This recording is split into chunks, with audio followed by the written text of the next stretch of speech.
Welcome to this evening lecture by Professor Elizabeth Lowe. She is the Spring 2022 Hélio and Amélia Pedroso Luso-American Development Foundation Endowed Chair in Portuguese Studies at UMass Dartmouth. She's a professor at New York University in the Master's Program in Translation and Interpreting. Professor Elizabeth Lowe is a superb translator. She translates Lusophone fiction into English and is currently working on 3 novels by Antônio Lobo Antunes for Dalkey Archive Press. 3 of her translations, including João de Melo's Happy People in Tears, to which I was very happy to write a preface, were published by Tagus Press, and they are available. She is the author of The City in Brazilian Literature, published in 1982, and Translation and the Rise of Inter-American Literature, published in 2008. We are most happy to have here tonight with us in our lecture series, Professor Elizabeth Lowe. Before we get to Professor Lowe, I'd just like to point out that while she is speaking, feel free to put questions in the chat feature. You will not be able to ask questions directly, but you can put them in the chat. I'll be monitoring them, and then we can ask the questions when she's finished with her talk. And with that, we can turn it over to Professor Lowe. Thank you so much, Onésimo and Gil Perry. It's a real pleasure to be here with all of you at via Zoom at the New Bedford Whaling Museum. And I'd like to start by sharing my screen, which I will do now.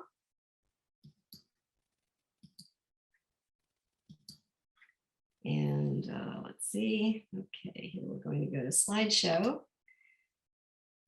First of all, I have many acknowledgements to preface my talk this evening. First of all, of course, to the New Bedford Whaling Museum for their generous invitation to have me speak this evening. To UMass Dartmouth, where I've spent the most wonderful semester with students in the PhD program in Luso-Afro-Brazilian Studies and Theory. And I thank my students for a really inspiring and energizing semester with them. They've done some amazing work. I thank the Hélio and Amélia Pedroso Luso-American Development Foundation for the support for the Endowed Chair in Portuguese Studies, which I have occupied this semester.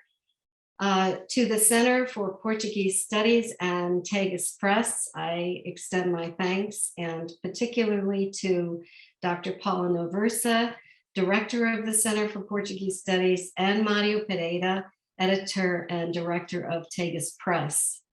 Of course, to Professor Onésimo Almeida, who also wrote the wonderful introduction to my translation of João de Melo's Happy People in Tears, which is one of the books I'll be talking about tonight. And Gil Perry for giving me a wonderful personalized tour of the exhibit of the art of Domingo Rebelo, which is currently in the Whaling Museum. And if you haven't seen it yet, I encourage you to do so. Finally, last but not least, I wish to honor the memory of a dear friend, Adelaide Freitas, who was the one who introduced me to the work of João de Melo. She and I were graduate students together at City University of New York. She brought me to New Bedford for my very first visit to stay for a weekend with her wonderful family. And she did her PhD dissertation on the work of João de Melo and sparked my interest in the writer.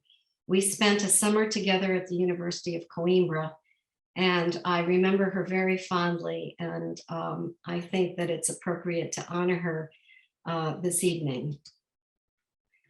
So the question I'm posing this evening, is why read and translate João de Melo and Antônio Lobo Antunes, 2 Portuguese writers that I have spent considerable time working with over the past years.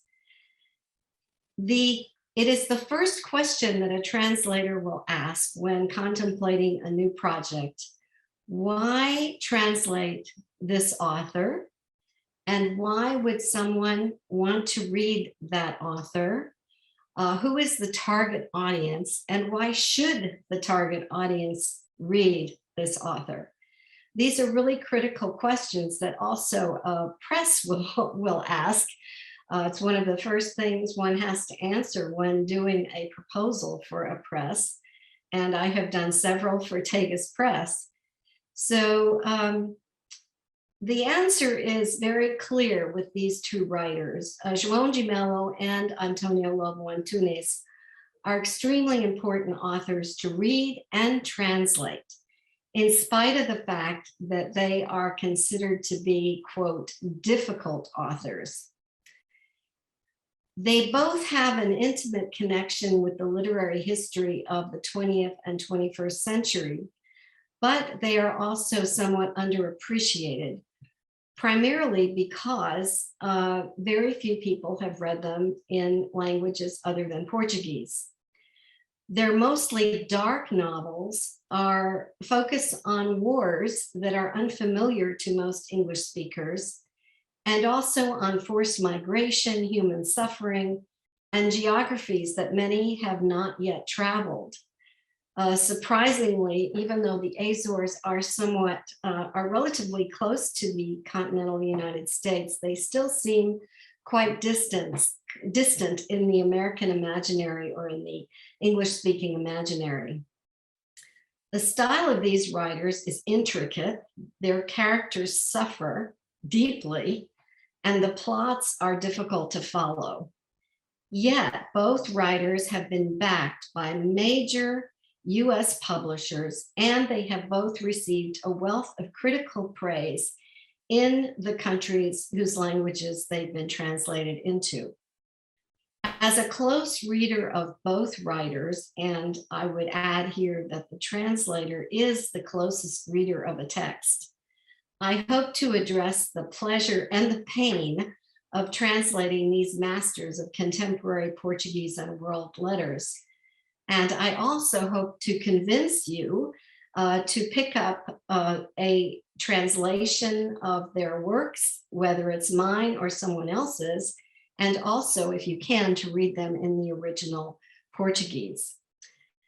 Both writers, surprisingly, to the readers who don't know them, belong to the canon of 20th and 21st century Western literature.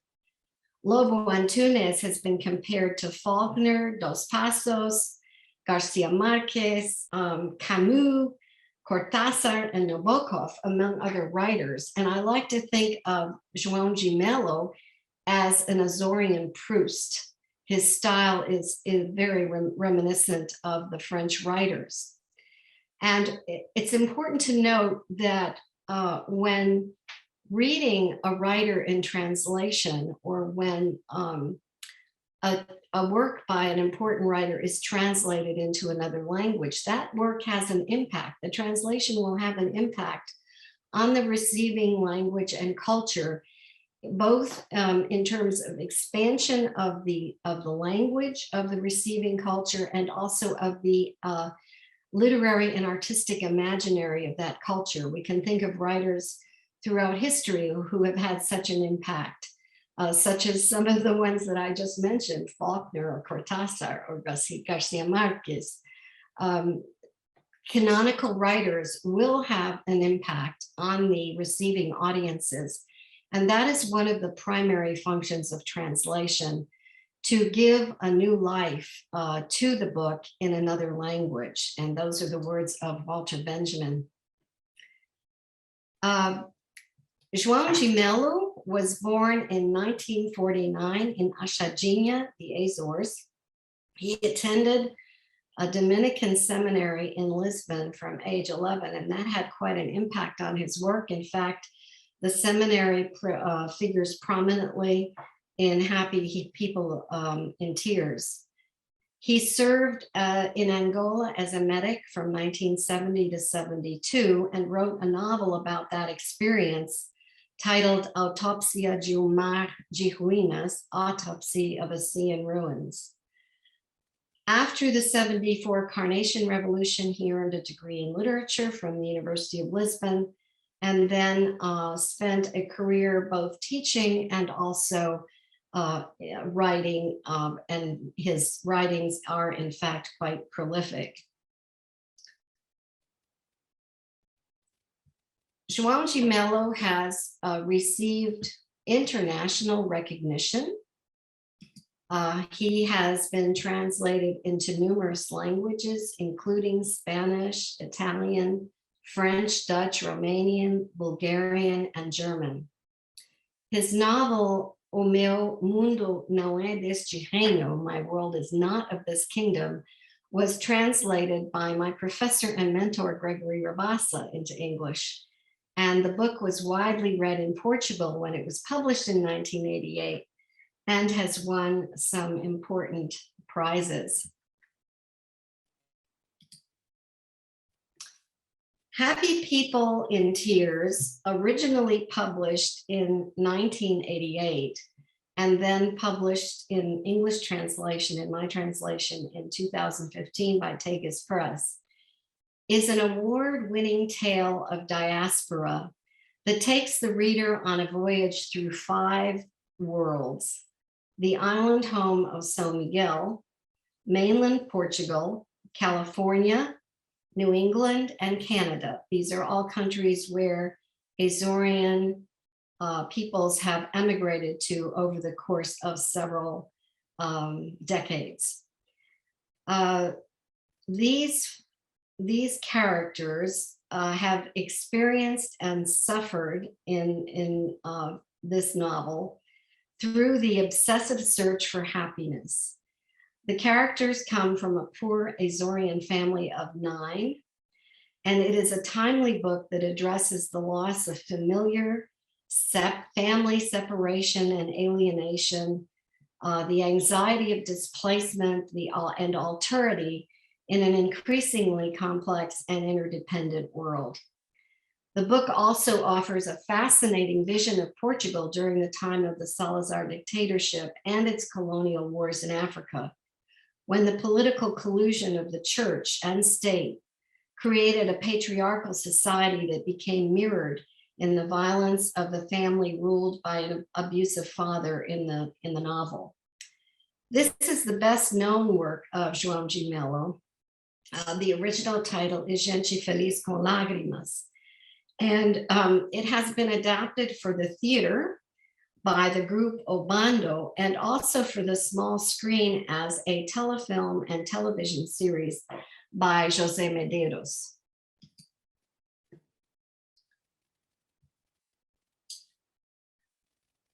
This is what I would call a polyphonic novel, because it consists of voices of 3 main characters that form the narrative thread and that merge and fuse with each other throughout the construction of the narrative.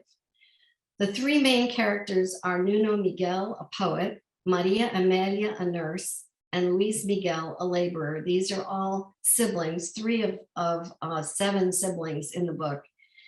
And then we hear later the voice of Marta, the estranged wife of Nuno Miguel, who provides kind of a counterpoint narrative to the voices of the 3 main characters.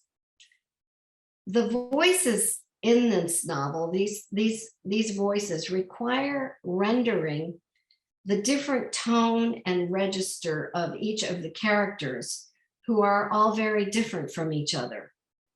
Their life journeys, their level of education, and gender perspectives mark their speech, and that is something that the translator must capture. The polyphony also comes from the rhythms and cadences of João de Melo's highly poetic and metaphorical style. The title comes from the history of emigration and the sadness felt by diasporan Azorians who leave their homeland. At the end of the novel, Nuno's estranged wife, Marta, tells the story from her point of view and sheds a fresh perspective on her husband and his always tearful family. Nuno Miguel completes the circle of migration by finally returning to his ancestral home in the Azores and building a new life there, finally finding some measure of peace and reconciliation with his past. The project required working with the dialect of the Azores, and the language of the Azores is particular to the islands and their historical context. Sorry, I skipped ahead here.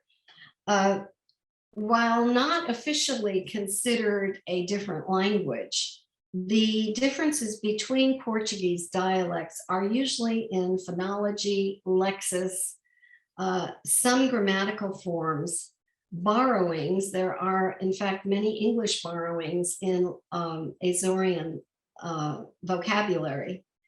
And between also, one has to juggle the difference between formal and informal registers, since we're dealing with characters who have different educational backgrounds, different walks of life, different professions, and they experience the world linguistically in different ways. So the project presented a number of translation challenges, including the length and complexity of the narrative. It is a very long book, and one has to follow these interwoven narrative threads throughout and do so consistently. At least the translator is obliged to do that. The interweaving of the different voices, often with no specific transitions or markers. So it's often a little ambiguous as to who is speaking, and one has to follow the clues in the narrative to figure that out. And also because Portuguese is a gender marked language, one has to look carefully at the gender markers in order to ascertain definitively who is speaking, whether it's the male or the female sibling. And then, of course, the shifts of language and register moving between standard Portuguese and dialect. There is an image here on the right of a painting by Domingos Rebelo.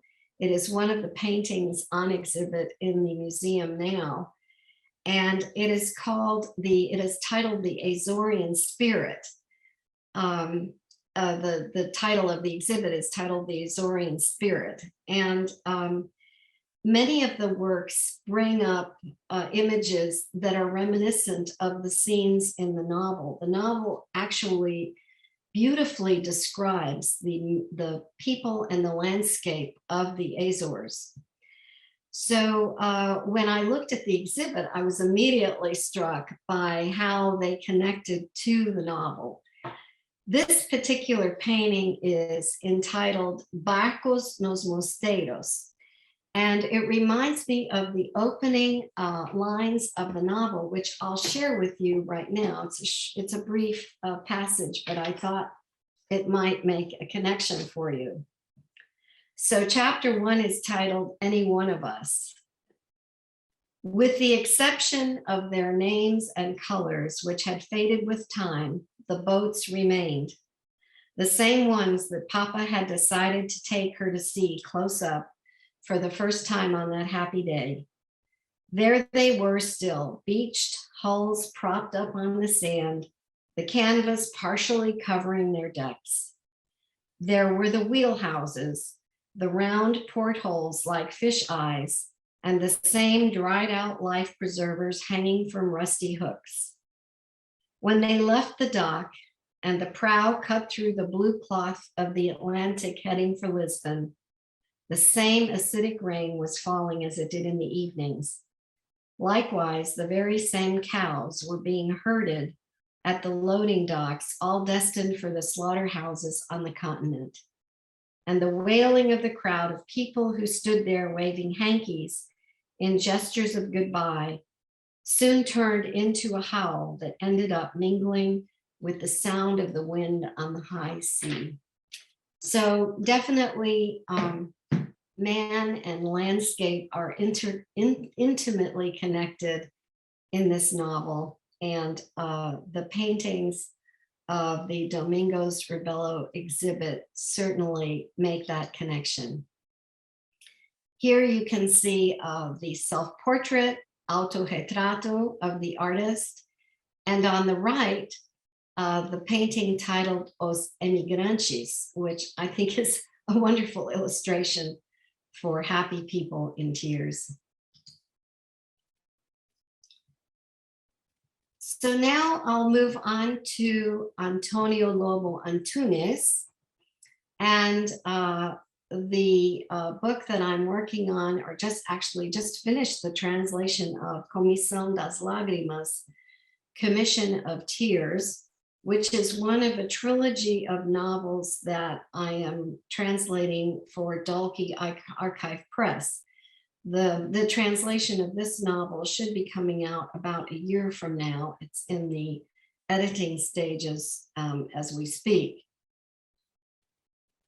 I actually learned from Onésimo that it was João de Melo who discovered Antônio Lobo Antunes. So there is a connection between the two writers as well. He is a Portuguese novelist and a retired medical doctor. He worked actually in Angola as well as a medic, and that experience formed the basis for much of his writing. He has been named as a contender for the Nobel Prize in Literature. He has been awarded the 2000 Austrian State Prize, the 2003 Ovid Prize, the 2005 Jerusalem Prize, the 2007 Camões Prize, and the 2008 Juan Rulfo Prize. So he is a very significant figure in contemporary letters. The great theme in Antônio Lobo Antunes' books is that war is universally broken. It's a theme we can all relate to in the present day. Most of his books revolve around the Portuguese colonial war. The colonial history of Portugal is not familiar to most English language readers. Perhaps the closest equivalent is Vietnam. But in contrast to most Vietnam books, Antunes explores this historical moment from a number of different viewpoints. The rich Portuguese family terrified of the communists, soldiers who suffer the war to return, to scorn, to neglect and ruin and dissolved families.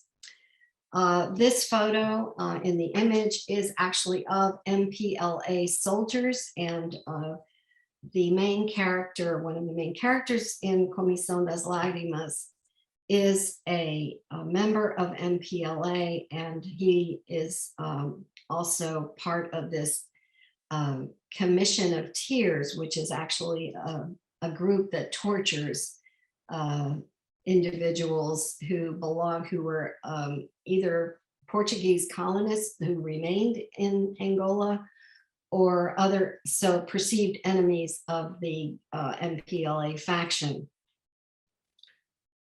Os Cus de Judas, which the title was actually chosen by the editor at Random House that published the book.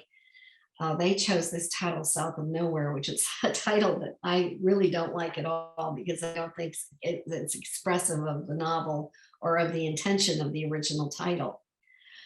But in any case, excuse me, this is the first book that I translated by Lobo Antunes, and it was published in 1982 by Random House.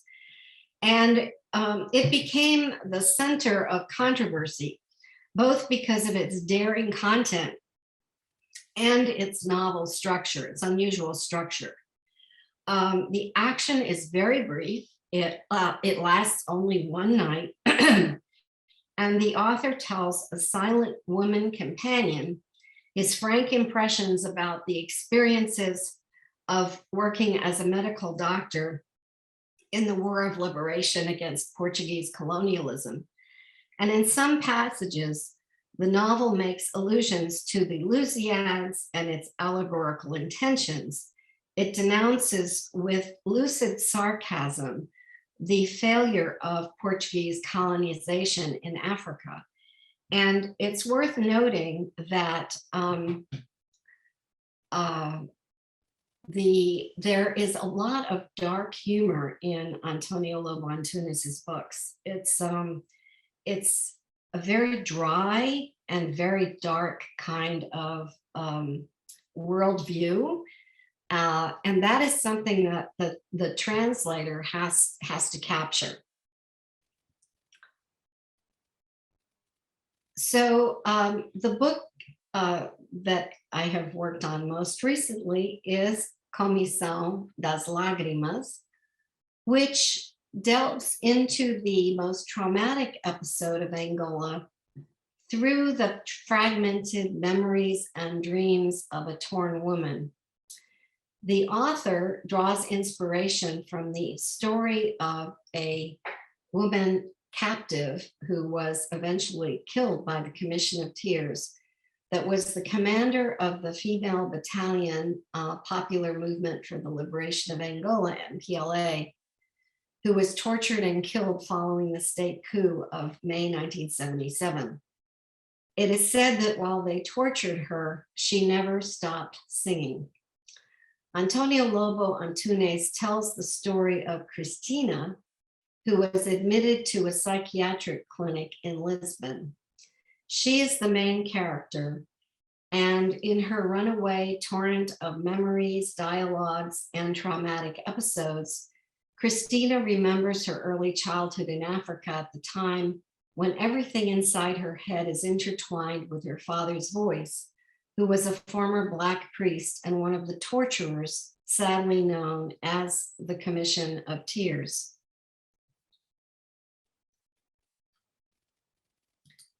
Similarly to João de Melo, there is a complex narrative scheme in this novel where different voices are fused and intertwined.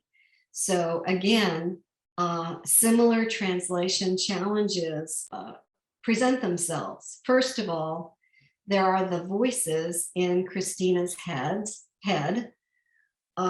There is a very subtle, complex treatment of time and place.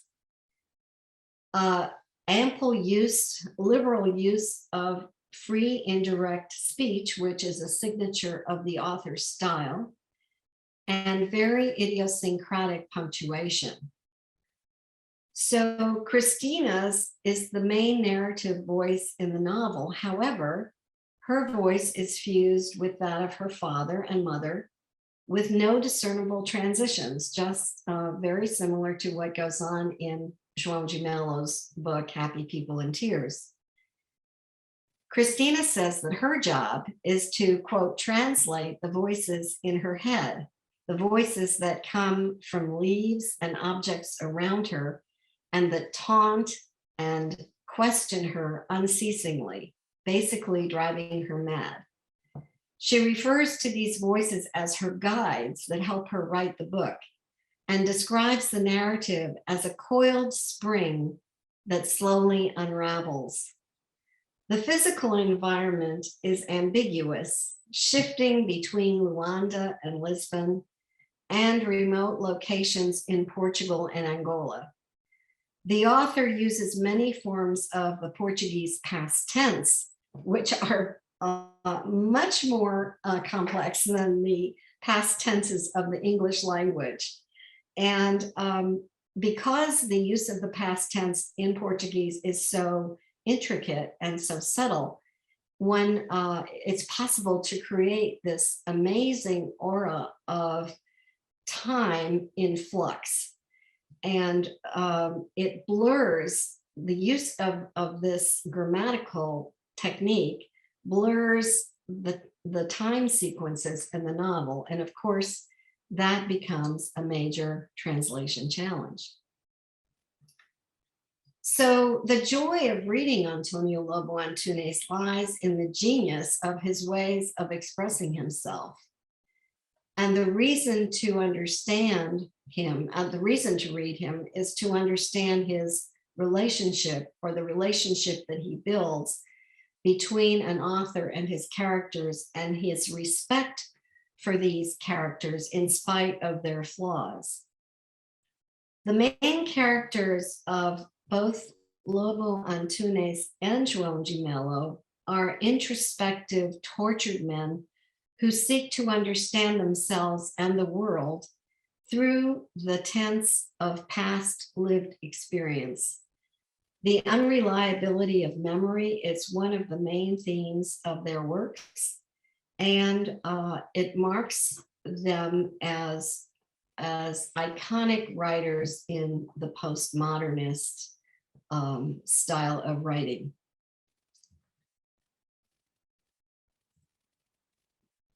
So before I conclude, I'd also like to read a short passage from Antônio Lobo Antunes' novel, Os Cus de Judas, from my translation titled South of Nowhere. And as I mentioned, the entire novel takes place in one night in a bar in Lisbon, when this main character has returned a broken man from his experience in Angola. He had fallen in love with an African woman who was part of the guerrilla movement. She was killed brutally during the war. And he is just pouring out his soul to this companion in the bar, who basically remains silent the whole time. And in fact, this passage, when the book was first published, when the translation was first published, was reprinted in Granta magazine, which is a well-known literary magazine published in England that's very translation-centered and focuses on new writing from around the world. If we were, say, anteaters, you and I, instead of a man and a woman talking to each other in this corner of the bar, perhaps I could accustom myself better to your silence, to your motionless hands resting on your drink, to your glassy fish eyes floating somewhere on my bald spot or on my navel. Perhaps we could understand each other through the complicity of our restless snouts, nostalgically sniffing the pavement, half-heartedly for non-existent insects. Perhaps we could join under the cover of darkness in coitus as sad as the nights of Lisbon, when the Neptunes of the lakes shed mud and moss and make their anxious circuits through the empty parks. Maybe then you would finally tell me something about yourself. Maybe behind your chronic forehead lies dormant a secret tenderness for rhinoceroses. Perhaps if you were to touch me, you might suddenly discover the unicorn in me. I would embrace you, and you would thrash about like a frightened butterfly stuck on a pin, pasty with sweetness.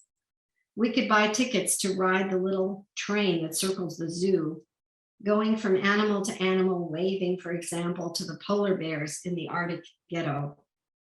We could observe the anal conjunctivitis of the baboons, their eyelids inflamed with combustible hemorrhoids.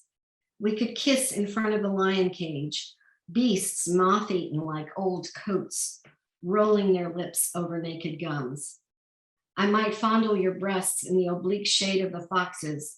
You could buy me a popsicle near the clown's corner while the clowns, arching their eyebrows, buffeted each other to the tragic tune of the saxophone. This way, we would have regained a little of that childhood that belongs to none of us, and that always is on the verge of rushing down the drain in a peal of laughter, sometimes in a kind of anger and attenuated echo. So as a final note, I would like to make the point that translation is creative writing. What translators do is write a new text for a receiving language. One of the authors I have translated compares this process to a musical score that is played by a different instrument. The author might play a violin and the translator might play the piano. It's the same score, but played and interpreted differently. It is the translator who gives the text an afterlife in a new language. Gregory Rabassa, widely regarded as one of the greatest translators of all time in the English language and a dear friend, liked to say that he preferred to think of himself as a writer, not a translator, and I think I know why. Thank you so much for your attention. And now I will go back to Gil and Onesimo. Well, thank you, Elizabeth. As I said at the beginning, anyone with questions can put them in the chat and I will relay them to Professor Lowe. While we're waiting on that, I relative to your concluding remarks, I have read João de Melo's book, but not the Lobo Antunes novels, and it strikes me from reading João de Melo that translating that it actually comes alive, and to your credit. But how do you, if you take the three main characters, the three main voices, Nuno Miguel, Maria Amelia, and Luis Miguel, how much of it, when you're translating, how much of it is the actual literal word, and how much of it is your interpretation of de Melo's description? So rarely does one translate literally. In fact, that's probably a recipe for disaster. It would come out something like Google Translate. So we have to work the language very intensively to come up with the equivalent in whatever language we're translating into. So sometimes it's really impossible to translate a literal phrase or expression because it just wouldn't make sense in the receiving language. So we have to adapt, we have to modulate, we have to use a number of different techniques to recreate the style. And what we're after is recreating style and intention. We want to respect, we want to give a sense, we want the reader to experience the what I call the genius of the writing, but in their own language. And we also are striving to bring some of what is unique to the author's style and language into the receiving language, so that potentially that language can also evolve and change, as has happened over time with many translations, many important translations. I would say principally the Bible, which is one of the most translated books in history, have radically altered the language of the reader. Thank you. I have a few comments and questions. First from Dario Borim. Congrats, Elizabeth. Excellent lecture. Onesimo has a question. How exactly do you deal with the challenge of Lobo Antunes' use of different past tenses, which in his prose becomes, in fact, a very ingenious literary device? I'm sorry, it was my wife, Leonore, who wrote the question, and the name came after the next question. So this question is from Leonore. So it's from Leonore. Yeah. Yes, thank you, Leonore. Thank you for the question. The question, how exactly do you deal with the challenge of Antônio Lobo Antunes, there's an apostrophe missing there, use of different past tenses, which in his prose becomes, in fact, a very ingenious literary device? That's from Leonore. Absolutely, and I think I mentioned that was one of the biggest challenges of translating him. And one device that we can use in English is use of the gerund form that creates an ongoing past. So there are some grammatical adaptations we can make to evoke the same sense of time flowing and of this continuous past that is also merging with the present, this shifting between past and present and the continuous past. So one of the major techniques I've used is the gerund form in English. Great. A question from Thomas Oppenshaw. Do you think that the novels of Antunes would be able to be portrayed accurately in film?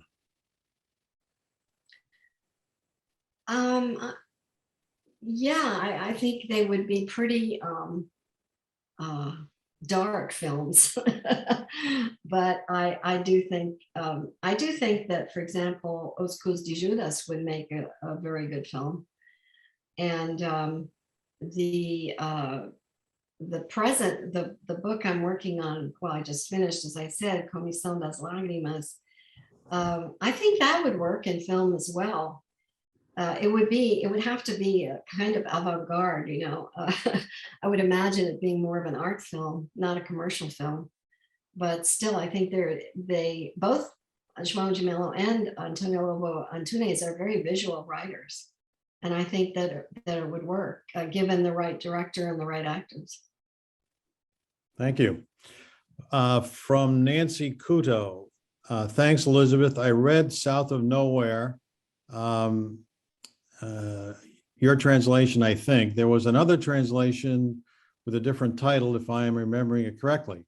I've read other books by Antunes also, and I'm interested in learning the titles of the other two books that you are translating for Dalkey Archive Press. So the other book is Não é Meia-Noite Quem Quer, and then the third one is A Natureza das Coisas, the nature of things. Very good. From someone named Gabriel, I think.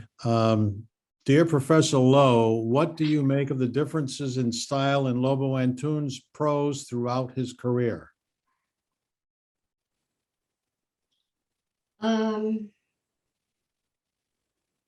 You know, he's been incredible.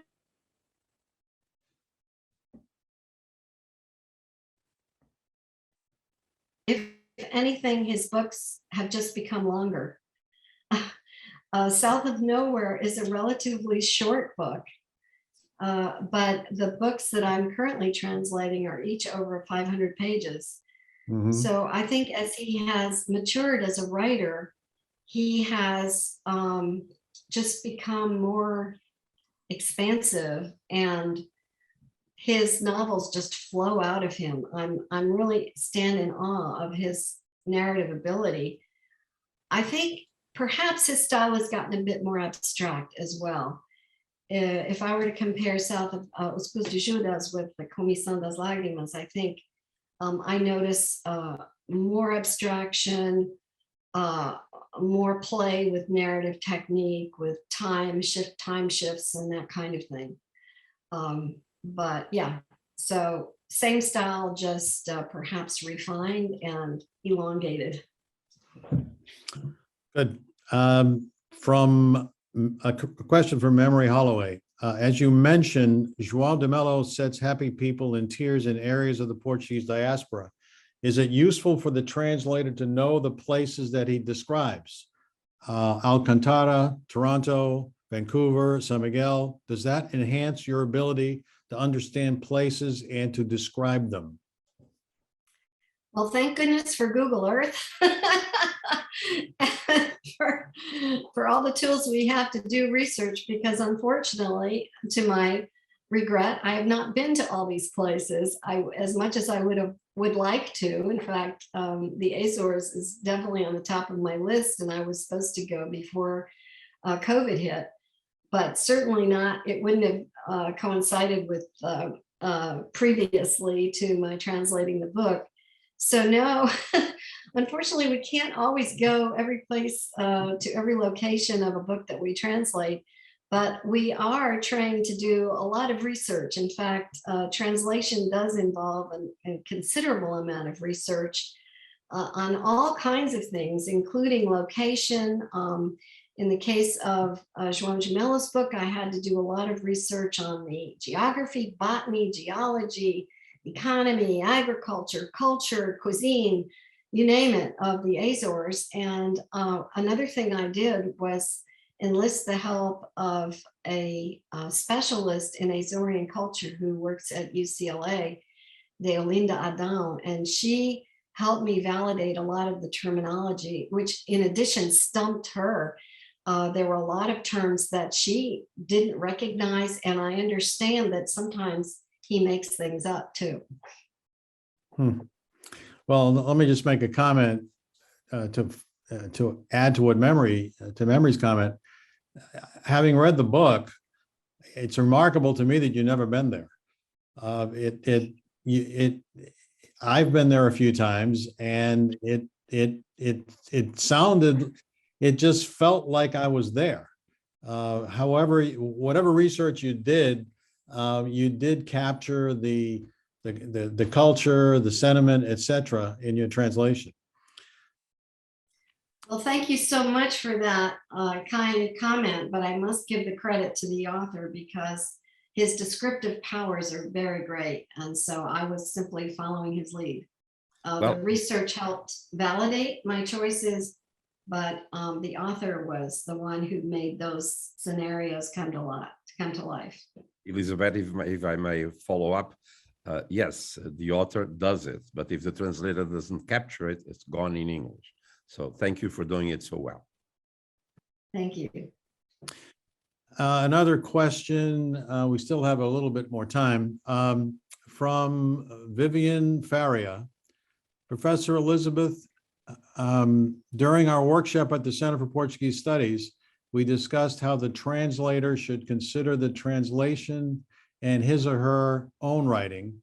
How did you make Lobo Antunes' translation your own? Or how have you imprinted your personality into the translation of his work? So I'm not sure I imprinted my personality on his work, but I made certain decisions that reflect my own aesthetic values and my sense of what a translator should be doing, which is to create a credible piece of literature in the receiving language, which in this case is English. So my overriding goal was to do really good creative writing and to make the book sound as beautiful in English as it is in Portuguese. Another question here, this time from Jay Hurd. Interesting question. Do you suppose that an English speaker's translation into English of a Portuguese Azorean book would be dramatically different from a translation into English by a native Portuguese Azorean speaker?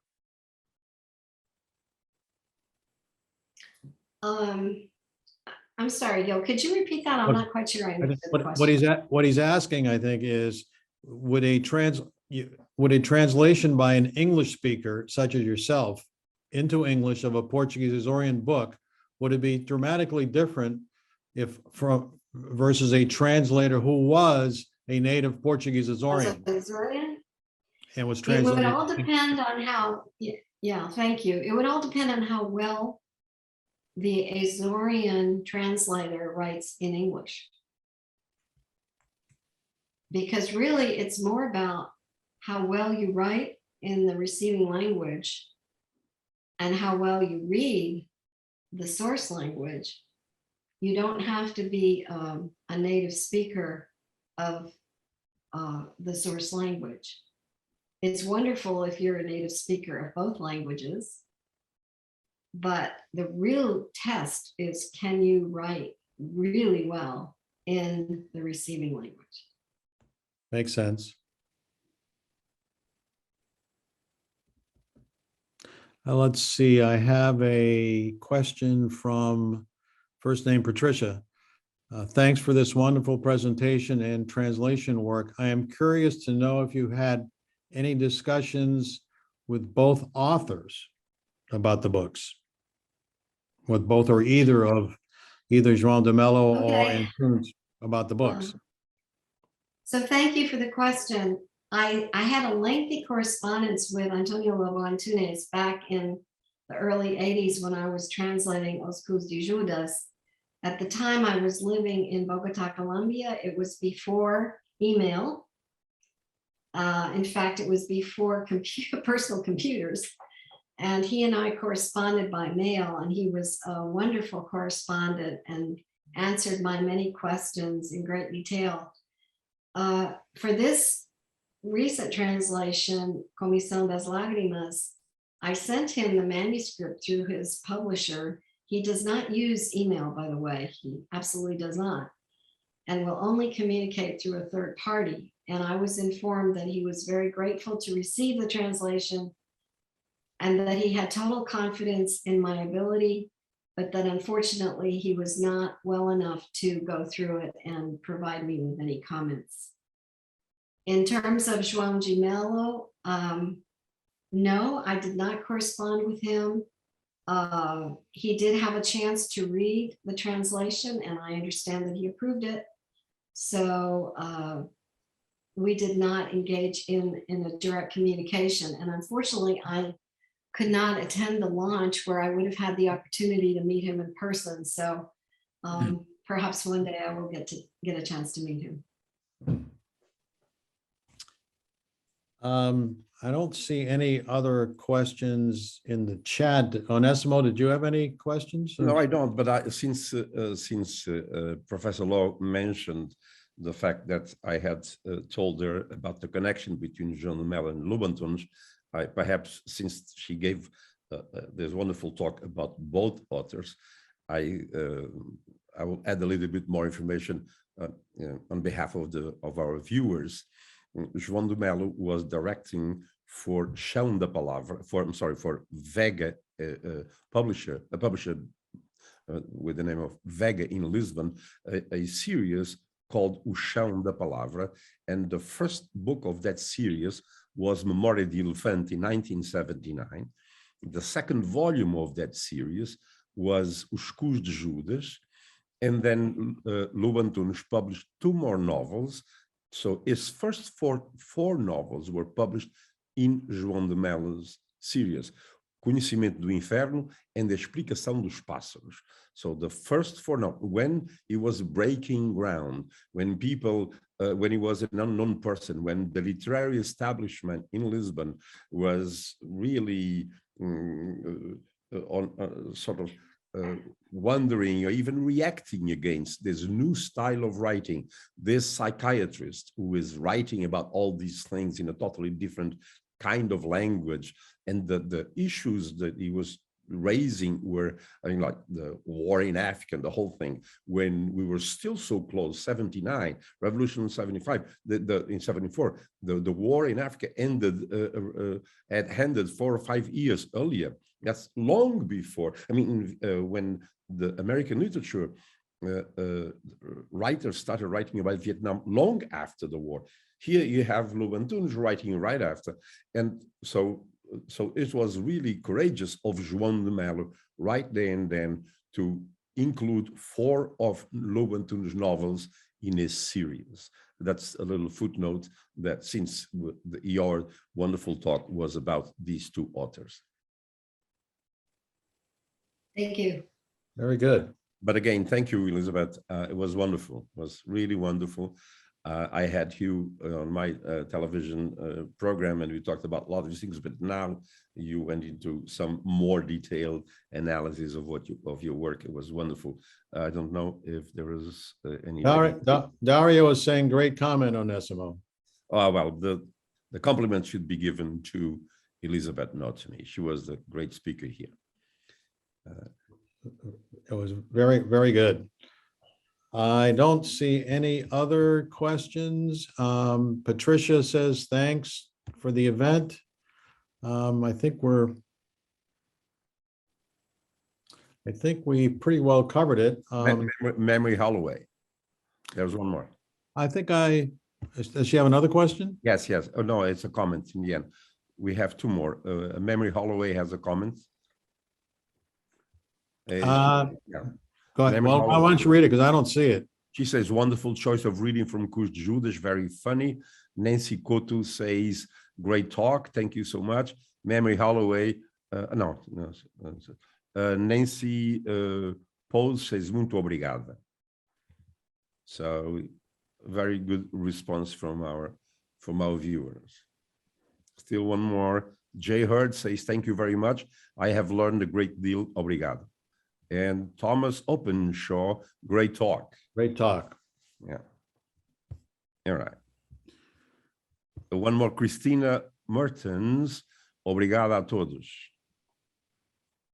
So no questions, just a series of Many positive comments. yeah, positive comments.